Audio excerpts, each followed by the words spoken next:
এদেশে যা পাপ গণ্য, অন্য দেশে পুণ্যতাই।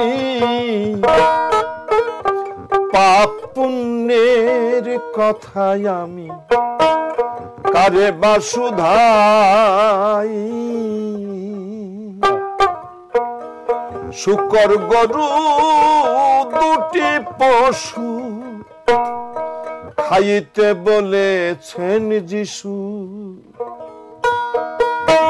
এখন কেন হিন্দু মুসলিম বিভেদে পাশে হটাও?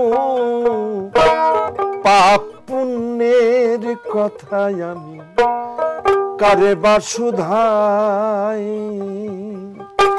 তিব্বত নিয়মানুসারে এক নারী বহু পতি ধরে।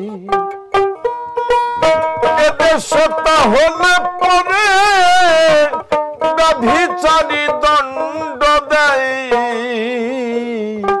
পাপ পুণ্যের কথাই আমি কারে বা শুধাই। এগুলো নির্ণয় করে কেবল এই ধর্ম। গরু মুসলমানের হালাল, শুয়োর আরেকজনের হালাল, গরু আরেকজনের হারাম। হ্যাঁ, ধর্ম থেকে একটা আলাদা বৈশিষ্ট্য করার জন্য।